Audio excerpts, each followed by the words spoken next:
ale nyabala musona kacce korobe kumangula abafo kwa kamurti alela ale ka furu ko muso mbake ka dilaw nyire tigalambe konanja ju ambe konanja minke ni bese ka mara kuma fe akan nin dabila abe furu de la na te sega dabila abila muso kacce ka muso wore furu be min fu yode ni bese ala abe min na ikatige akatige ani wali ce kuma nyogonya ka dabila abe furu de la ibe ewa ode bali aboro ni tese ko bali e tese ka mara ko o mandie abila ka muso wore furu bo ambe konna jammi kan balo muso na ya sura ben min chogola akasira alanye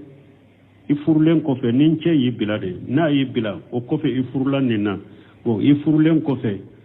i tumbe ce kormi mbolo ye wali ce da yi bolo isira alanye ko kuma nyogonya ani hari sayrila so ki ko tige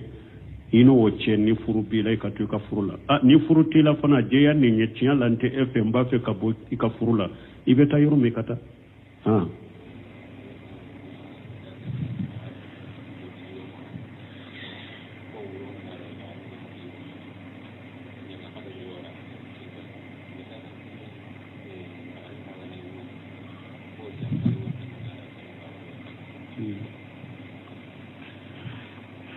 bon ko ewa ni nyenyen kaliminke ko silamia sharia ya yira ni muso ye dilantige cela kankarma dawna nala boni e muso fana yi ice nyini dilana wajibra ka saymawa na sheko bala fattaqullah mastatatum la yukallifu Allah nafsan illa wusaha na ya soro annege bala bese ka sema afana kana dabo kama ka etonyo ka dilan tigela ni mafenge menna ya soro ye kodo de ke ayu waju adde israila aye ewa wajuli ni konan jambe ke adde israila parce que ala ko qur'ana kono ko muso ni sirana ba yere taika ay ko waju folo ni wajuli manye wa hazuruhunna fil madazi akad dilantige wula ni dilantige manye akubugo ala ininde fo qur'ana kono na ya soro eche e ya nyine amaso iye kodo do ke ayi waju ala adesraila ayi dilantige minkila la de anyamara nay ibe ko jugo minna bola ni ba fa kad dilandima ibe ko jugo minna nay dilantige ila na sababu bola parce que ala eche nyamara iko ke musola na yi soso iya waju ama wajulunye adagara ka dilantigala na banaka ewa ije nyogona ni ode sagi kode ibe junubu mina ka ya fanyina fe ka bola akasagi katika je nyogonyama bo ni ote afana ka dabo akama ko abi toro dilam mako bila abese ka ke fana akabba o fana te daga fana e parce que furu kunyede akakke sababu ki tanga ka bo wali chawmare ifuru kunyode so sila bunte me ko niye muso furu abika ika muso nka funyani hake mimbe afana nyate me wondi chawla wala me ka fo ni eye dilantigala kankarima damunu nana harisa uni feuna ko obe ulu aleka ulute aleka de me ale fana akaka akika hake dema na mika hake dema beshaka dema afana yito nya bese ko junubu soro me kankari madam munun nana musoka ni e dilentige iche ka obe e muso de ka bo ale taye de drone ne ashe ko be ewa dilam minna ka dima na sheko te minna dilandi minna o wajibi taka ngode ya to doni ke baw doko ni e muso furu doko abika kalonani ka sha masinya kele o de wajibi ka ko pasgala ko qur'ana kono koni mugo munun kalila kute she umusoma kalonani diruma doko ode koso kalonana wajibile mbe chema kasi masinya kele doko ay tile nani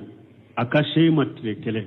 sinya kele ode wajibe ko pasgala ya daga ya kamuso nani furu ni ala ya daga ya kamuso nani furu su sababe sema wa don ko doko nina ni nya yirade ce tile nani de a wajibra i ka si muso masinya kele sina tote wajibi ka do fana ko ayi kalo nani ube kalo woro o fana yo de labo mu ko Umar ibn Khattab tuma mi dondola be yala Madina ya suru jahdi ko be jahdu yorola muso dobe aka sokono Umaru be soko felala muso bake ka baitu ke o ya sura chebe jahdu yorola mena muso bafu ka fo abake ka fo ka baitula ko nini alanya siranya te bi mbe che do de faranka ya mimbe nka dilay lamma ninye Umaru yo me droitara adde muso Hafsa nyininka akon neko muso furle abese ka hake jumanki a che ko ni amma kote chela amba usata ko marula ko ina nyogona ben nim fana nyininka wa ko ay mbafe ka silamo ka kiri do de bola amba Hafsa ko Umaruma ako muso koni ini cheche kalonani ibese ka munyu ka sabali kalonani ini cheche obese ka ke na ke unola ube alanya seranya de bolo de kalonani irwaye do ba ake kalo woro donc do ko nin kama kalonani ewa kalo woro ikasi muso masinya kelo de wajibi ka mais tuma mi cheikh sala bun tamiya nimbe fo ako kuma sahale nye minye dro furu nyogoma fula akase nyogo mani hake minna abaw autanga hake mimbe muso tanga kabo wali chuma e fana ki yire labila cheye hake mimba fana tanga kabo wali muso uma na kashe ko hake ni banate to nyogona na kashe ko hake ni che ni banatara uduratala sawul salabu ntema ko min ka kene akas amuso je nyogona bi maruf asheko be minna akoke akasheko hakaba ka muso nyateme wali chawla chokomi akoninde ka kene me munu be hakke fo ko si sahalente aka nyogonje nyogonya bil marufi wala donc wice kana dabo akama ki kumantiya dilana na mako bila beseka ke o fana to nyala fana be junugo soro kola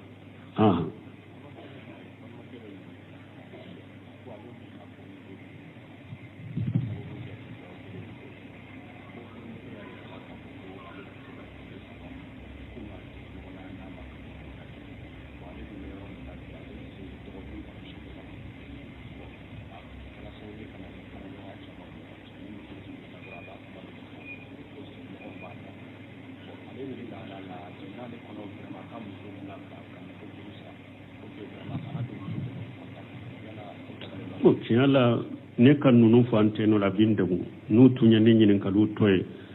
pribe la ifa tigi wole kan nyinin ka wode kadinye kan nunu fo anteni la o kodo ko ale na ka muso fana ni la hala chogode do ko muso ko tile saba eko ko muso ko ale sika tile saba ke fo che ka she alema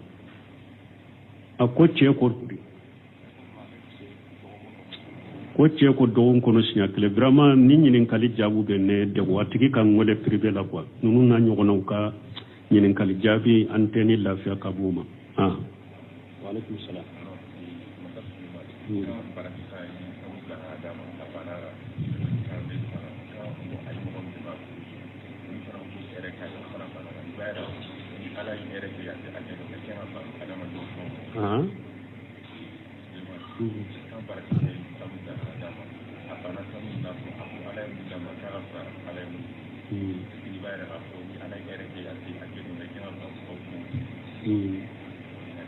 bo ko blaqisa mana sabaka masake muso kwaye sanu bila kana disre mana ma ko Sulemana ko aleta mina min dira ale mo ko satai ko nimba yira ni sebe moye kana mo reta mina wa Sulemana ta dira amade al musana atu puru kana Sulemana bara nyonyani na folo de pura bette made ka chukumi nim masake yen na folo ta kana di Sulemana ma kaisa de ni jiya dunkedo aben na folo mina bimbila abin toy abin ka keleli toy ni jiya dunkete fana amma kote na folo la de nala kan na biwa amma kote na folo la aya soro Sulemana te jiya dunkaye fana hari fanta na folo tigi de hari fanta ni ya don na folo tigi be nyuma ya kiye puru kika dina de boy bolo bawuma kanu nafulo mina de o te setigi yere masakin nana nafulo di Sulemana makayi sayde ni diya dunke de do aben nafulo mina aba ale keleli to ale be to aka kafira lay mais ni diya dunke te ni nabi nyuma de do ate nafulo mina aya soro Sulemana te diya dunke fana nabi nyuma de do o de ato Sulemana ko lay nema min din nema o nyogona ti bolo ni mana kana silamiya mina ni kele bolo bena ima ite se ka min kumbe anana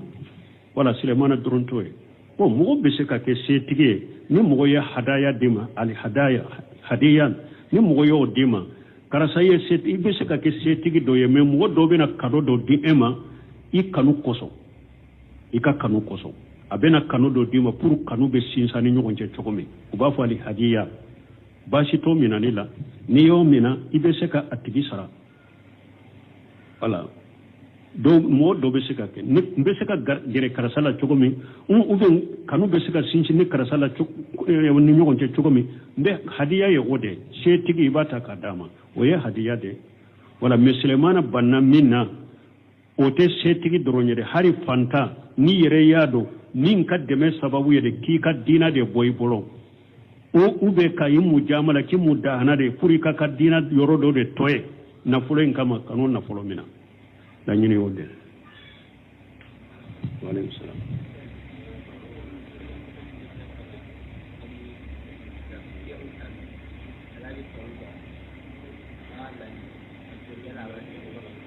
bon anyo de fo mo kana ewa jamakulu ta togoma ke ba nyinen kambolo ya jamna be la hala min na be ba chogodo dawa in fulede ko do te siranya ko do te mudahana mu mayate hada madembe yoromi ikadawa makara ikadawa masalaha be minna dawa nafa be minna odo min tora be si dawa ma yere kolosoma oye ahli sunna wal jamaa karamugo bawka tasirade o fana ka koroside maslahatu dawa o fana koroside ika dawa maslaha be minna ikoke min tora be dawa ka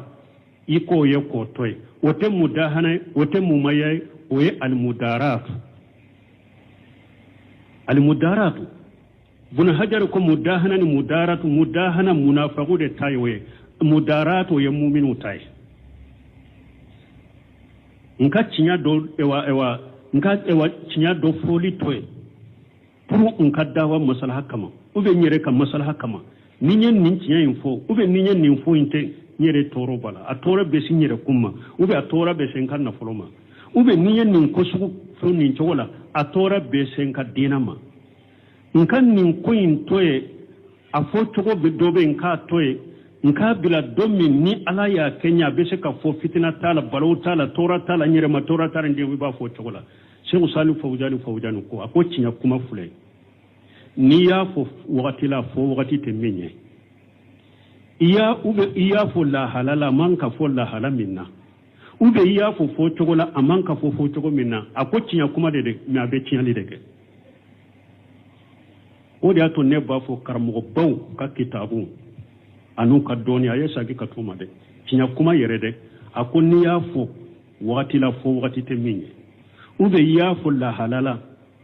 amanka fo o la halala a wakati o la halala ube iya fo chogola amanka fo o chogola akwa bena ni chinyalide hari ni chinya kumado buno shemina rahimahullah dondola akakalandende koko shia ishina sariya ubafo shia mun mai ishina sariya yala kafiru do ube mundo papi utumba bola benyini kaluposa ko boy ayage akwa akaboy akawuli kata akaboy kalande unya adeli kwa akato akashiri kanyini ka ako ai akata akunne ya fuaye ya nete swama nka derisula nte swama nka muhadarawula nte swama nka nyini kali jagula aka mugo togofo kinyini nka ube akajama kulu togofo kinyini nka la nte swama awa oye qaida minne bolo nde ala delala kin sabato kafana no simu yenne fo akunne ya fuaye ya nko aye ko dolo kuma fota waye ko dolo ulula baraketa aye ko dilo ulula akana ko dilo fo baga nyerema akana ko dilo fewa fo keta intigi yerema ayi ku dilo fo taw muni keta ma akani dilo mo yo fo awye akode ya to nye kalandenge parce que aye jamakulu do ta to ma ka fo nyaw balala akana mo to fo kinyininka akana jamakulu to fo kinyininka nyaw balala wodi ya to nye kalandenge ka ba palasila me kalandun to ya dali ka ya fanyini akwa ka shiga ka kanyininka do fo se wala ninye jamakulu do de fo ko mo mun boy ulu tanu bidia jamakulu ko abu deme jamakulu kerekelen toye mo ye bidia mo de droit sabatira ko bidia mo do abasi sabatira don ke baga baw bolo ka fo nin jamakulu mo be nin jamakulu ke baga di ewa bidia mo de ube nin tasira min fule ninye bidia de ro no sabatira don ke baga sabatira mbolo bil qur'an wa sunna ka fo nin tabulo bidia ube nin jamakulu be tasira min na bidia do ni mo ye o bidia tanu ube ye o bidia mo deme amara bun hamaru ko ankana korto kati ke bidia mo folo de akwanka konanja kay lalla ta do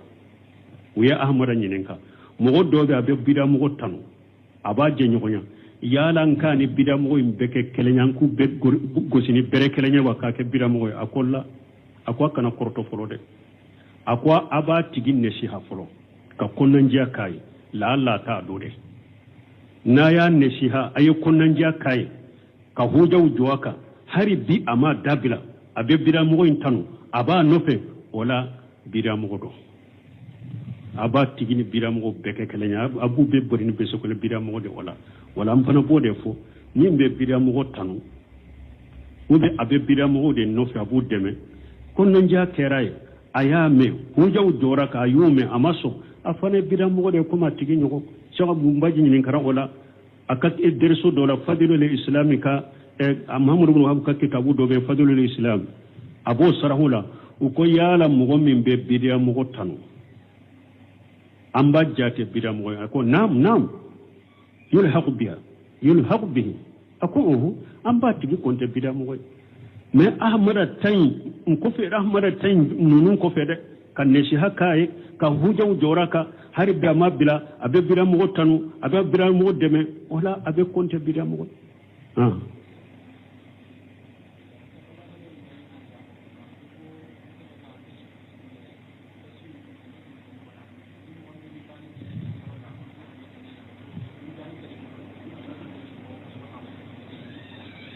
Eko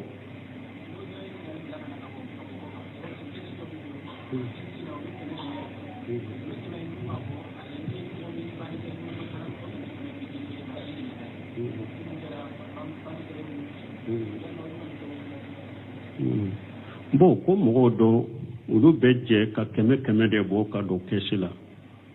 mo keme ni banni kera mo mi mbolo ube dota ka di ema ibi yere demena wotewa mo ni bi yere demena banni na ko daga de munna bashi tola ko ye nyogon deme de mimba bi taawuni we nyogon deme de kola me na ya soro wori de be dima ta ka dima ki deme sanga siginda wo ye bidaya wo ye haramu wo ya ye nyogon deme bidani haramula wori be dima kata malode sa kata tulude sa ka baunde sa ube faka sanga sigila ni deme kunyo de bi deme odela aye nyogon deme haramula aye nyogon deme bidiyala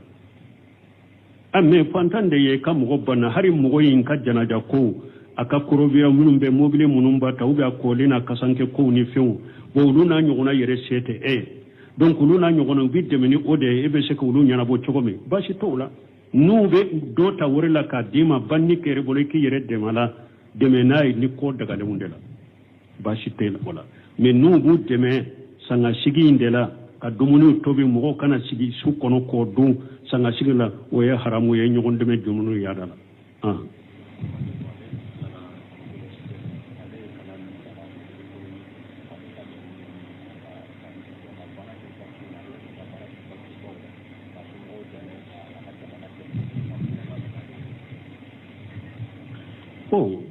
ko do ko ale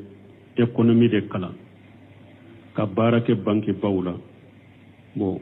ale ba fe ka barake banki wala pour ka demba ya balona bebewa yala halala sira chamantewa halala bara chamante ni mo be sego ko ne ka demba ya baloni iribata ninte darura yibolo halala bara kacha ko dagalen kacha ko dagalen min ni mo bese ka ke ki ka demba ya balona e ka soro kata bare ke iriba yoro la ni wote banki na be bara ke ni riba de be ika bara ke banki lo ya haramu de amma fo de kiden da yafo lana allah akila riba aw muakilahu wa katibahu wa sahidihi qala wa hum sawa kiden ko riba duna dangalendo emin be ke sababu ka mo la dumuni iribala I dangalendo iriba ewa juru sebe baga dangalendo min be sereya iriba juru ewa sebeli la be kinyana I dangalendo kiden ko nimbe kelenye wodi ato doni ko ko ka ke hari banki josila ya afurakela ya haramu do silami asariyala wala taawanu ala li ismi wal udwan akana nyogon deme junubun ani yadala bara halala chaman be min tenni nye ta do lay ki ka demba ya bono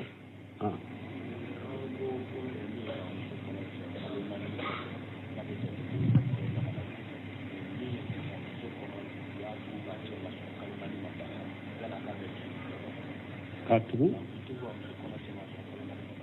bon ko muso ni akono ni yitugu ka muso kono ciya kalo nani dafale ube kanani kofe doni ke bawo ko yennim fa ibe kiri komi mo faala adia bika me yere tugu min do oye ki yere tugu kono min dafara kalo nani ube kalo nani kofe ka ciya mo faala ye me ubafo subuhul amdu mana yere tugu yere tugu misaliya de do me ate ko mi yere tugu yere iyado kam mo fa cogo ya sabade do al amdu subuhul amdu al qataw ki yere tugu kas mo fa o be subuhul amdu be kam mo fa qataw lo be ni sabade do donc ki tugu ka kono inci o bo jate subuhul amdu de la mana ani yere tugu bolendo subuhul amdu de ani yere tugu bolendo me yere tugu yere te wala dia bika wala denka dia de bika wala ani kafarau bika wala ba fo sugula amdu bo ko yala kele kan nyin kalini mo minye kono inci kanu nani madafadu kono inci ali marhala de bala bi nani folo ka kono ciya ni darura site atebe bi nani ewa fulana ube sabana me kalo nani madafa ka ciya darurate haramudo silamiya sariya mana ka kono ciya kono be yoro abe la halala koni kono ciya la halabe abe junubu ni haramu me uka junubu ka girinyo konyede minya aciya kato la wajila junubu do haramudo ani fana minya aciya kato ewa jolila anana joli kurula wakati min fana ya aciya kato o wakati la haramudo me e fana ka junubu kabo katime minya aciya kato la wajila me e fana min fana ya aciya kato joli kurula haramudo junubu bila me e fana junubu kacha donye aw min fana hada maden da farade aka saurau da fara min nimma kyala nimma finya ka kala ya aciya iye haramu ke e fana ka junubu kacha junubu kabo katime minya aciya kato joli kurula ani soko bonna me e fana ka junubu kacha katime woye me e fana majjate mo fagala e foro minya aciya kalonani kofe kiden ko kalonani nimbe finye kado denna minya aciya kalonani dafara ube kalonani kofe e fana junubu kabo tobe ede be komi mo fagala u ka junubu be nyogo nyani jogola me a cogo be haram ni darurate hajuta a cogo be haram سبحانك اللهم ربنا بحمدك أشهد أن لا إله إلا أنت أستغفرك وأتوب إليك ko muso in tun bɛ cɛ kɔrɔ bolo ko furu bɔra ko ale y'a furu komi ale ɲɛ b'a la muso n'a ka cɛ kɔrɔw bɛ kumaw la a b'a fɔ ko a ka muruti ale la ale ka furu ko muso in b'a kɛ ka dilanw yɛrɛ tigɛ la an bɛ kɔnɔnja jɔ an bɛ kɔnɔnja min kɛ n'i bɛ se k'a mara kuma fɛ a ka nin dabila a bɛ furu de la n'a tɛ se ka dabila a bila muso ka cɛ ka muso wɛrɛ furu bɛ min f'u ye o de n'i bɛ se a la a bɛ min na i k'a tigɛ a k'a tigɛ ani wali cɛ kuma ɲɔgɔnya a ka dabila a bɛ furu de la ibe ewa o de bali a bolo ni tɛ se k'o bali e tɛ se ka mara quoi o man di ye a bila n ka muso wɛrɛ furu bon an bɛ kɔnɔnaja min kan balimamuso n'a y'a sɔrɔ a bɛ nin cogo la a ka sira ala ɲɛ i furulen kɔfɛ ni cɛ y'i bila de n'a y'i bila o kɔfɛ i furula nin na bon i furulen kɔfɛ i tun bɛ cɛ kɔrɔ min bolo o ye wali cɛ de y'i bolo i sera ala ɲɛ i k'o kuma ɲɔgɔnya ani hali sayirila so i k'o tigɛ i n'o cɛ ni furu b'i la i ka to i ka furu la ni furu t'i la fana jɛya nin ye tiɲɛ la n tɛ e fɛ n b'a fɛ ka bɔ i ka furu la i bɛ taa yɔrɔ min ka taa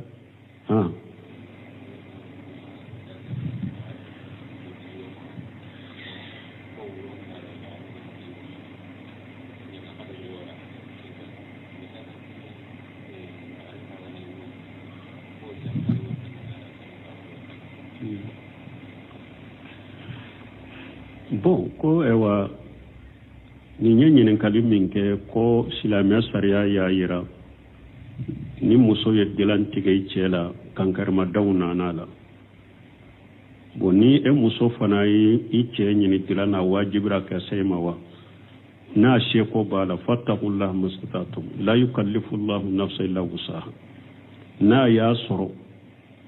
a nɛgɛ b'a la a bɛ se ka se ma a fana kana dabɔ a kama ka e tɔɲɔ ka dilan tigɛ i la n'i ma fɛn kɛ mais n'a y'a sɔrɔ i ye ko dɔ de kɛ a y'i waaju a dɛsɛra i la a ye ewa waajuli ni kɔnɔnajɛ bɛɛ kɛ a dɛsɛra i la parce que ala ko kuranna kɔnɔ a ko i muso ni siranna a b'a yɛrɛ ta i kan a y'i ko waaju fɔlɔ ni waajuli ma ɲɛ wahazuruhunna fil madaji a ka dilantigɛ u la ni dilantigɛ ma ɲɛ a k'u bugo ala ye nin de fɔ kuranna kɔnɔ n'a y'a sɔrɔ e cɛ e y'a ɲini a ma sɔn i ye ko dɔ de kɛ a y'i waaju a la a dɛsɛra i la a ye dilantigɛ min k'i la ala de y'a ɲamara n'a ye i bɛ kojugu min na bɔ a la n'i b'a fɛ ka dilan d'i ma i bɛ kojugu min na n'a ye dilantigɛ i la n'a sababu ye bɔ o la parce que ala ye cɛ ɲamara i k'o kɛ muso la n'a y'i sɔsɔ i y'a waaju a ma waajulu ɲɛ a dagara i ka dilantigɛ la n'a banna ka ewa i jɛ ɲɔgɔnna ni o de sagi kɔ de i bɛ junubu min na i ka yafa ɲina fɛ i ka bɔ a la a ka sagi ka t'i ka jɛ ɲɔgɔnya ma bon ni o tɛ a fana k'a dabɔ a kama ko a b'i tɔɔrɔ dilan mako b'i la a bɛ se ka kɛ fana a ka ban o fana tɛ daga fana ye parce que i furu kun ɲɛ dɛ a ka kɛ sababu ye k'i tanga ka bɔ walicɛw ma dɛ i furu kun ɲɛ dɛ sabu sira bon tɛ mɛ ko n'i ye muso furu a b'i ka i ka muso in kafoɲagani hakɛ min bɛ a fana ɲa tɛmɛ wandi cɛw la wala mais k'a fɔ ni e ye dilantigɛ la kankarimada minnu nana harisaw ni fɛnw na ko o bɛ olu ale kan olu tɛ ale kan dɛ mais ale fana a ka kan a k'i ka hakɛ d'e ma n'a m'i ka hakɛ d'e ma a bɛ se ka d'e ma a fana y'i tɔɲɔ a bɛ se k'o junubu sɔrɔ mais kankarimada minnu nana muso kan n'i ye dilantigɛ i cɛ kan o bɛ e muso de kan bon ale ta ye de dɔrɔn ni a seko bɛ wa dilan min na a k'a d'i ma n'a seko tɛ min na dilandi min na o wajibi t'a kan nka o de y'a to dɔnnikɛbaw dɔ ko n'i ye muso furu dɔw ko a b'i kan kalo naani ka se a ma siɲɛ kelen o de ye wajibi kan ko parce que ala ko kuranna kɔnɔ ko ni mɔgɔ minnu kalila k'u tɛ se u musow ma kalo naani dir'u ma dɔw ko o de kosɔn kalo naani a wajibilen bɛ cɛ ma ka se ma siɲɛ kelen dɔw ko ayi tile naani a ka se ma tile kelen siɲɛ kelen o de wajibi ko parce que ala y'a daga y'a ka muso naani furu ni ala y'a daga y'a ka muso naani furu su saba bɛ se ma wa dɔnnikɛbaw dɔ ko nin na nin y'a yira de cɛ tile naani de a wajibira i ka se muso ma siɲɛ kelen sinon tɔ tɛ wajibi kan dɔw fana ko ayi kalo naani ou bien kalo wɔɔrɔ o fana y'o de labɔ mun ko Umar ibn Khattab tuma min don dɔ la a bɛ yaala Madina a y'a sɔrɔ jahadukɛlaw bɛ jahaduyɔrɔ la muso dɔ bɛ a ka so kɔnɔ Umaru bɛ so kɔfɛla la muso b'a kɛ ka bayituw kɛ o y'a sɔrɔ cɛ bɛ jahaduyɔrɔ la a mɛnna muso b'a fɔ k'a fɔ a b'a kɛ k'a fɔ a ka bayituw la ko ni ala ɲɛ siranya tɛ bi mbe cee do de farankaya min be nka dilay lamagani ɲɛ umaru y'o mɛ dɔrɔn a taara a denmuso hafsa ɲininka a ko ne ko muso furulen a bɛ se ka hakɛ juman kɛ a cɛ kɔ ni a mako tɛ cɛ la an b'a fisa ko umaru la ko n'a ɲɔgɔnna bɛ nin fana ɲininka wa ko ayi n b'a fɛ ka silamɛw ka kiiri dɔ de bɔ a la an b'a hafsa ko umaru ma a ko muso kɔni i ni cɛ kalo naani i bɛ se ka muɲu ka sabali kalo naani i ni cɛ o bɛ se ka kɛ n'a tɛmɛn'o la u bɛ ala ɲɛsiranya de bolo dɛ kalo naani yɛrɛwaye dɔw b'a kɛ kalo 6 ye donc dɔw ko nin kama kalo naani kalo 6 i ka se muso ma siɲɛ kelen o de ye wajibi kan mais tuma min Cheikh Sira Bontɛmiya nin bɛɛ fɔ a ko kuma sahalen ye min ye dɔrɔn furu ɲɔgɔnma fila a ka se ɲɔgɔn ma ni hakɛ min n'a a b'aw tanga hakɛ min bɛ muso tanga ka bɔ walicɛw ma e fana k'i yɛrɛ labila i cɛ ye hakɛ min b'a fana tanga ka bɔ walimusow ma n'a ka se ko hakɛ ni bana tɛ tɔɲɔgɔn la n'a ka se ko hakɛ ni cɛ ni bana t'a udura t'a la Cheikh Sira Bontɛmiya ko min ka kɛnɛ a ka muso jɛ ɲɔgɔnna bil ma'ruf a seko bɛ min na a k'o kɛ a ka seko hakɛ a b'a ka muso ɲɛ tɛmɛ wali cɛw la cogo min a ko nin de ka kɛnɛ mais minnu bɛ hakɛ fɔ a k'o si sahalen tɛ a ka ɲɔgɔn jɛ ɲɔgɔnya bil ma'ruf wala donc i cɛ a kana dabɔ a kama k'i kumantiya dilan na n'a ma ko bila a bɛ se ka kɛ o fana ye tɔɲɛli a fana bɛ jurugu sɔrɔ o la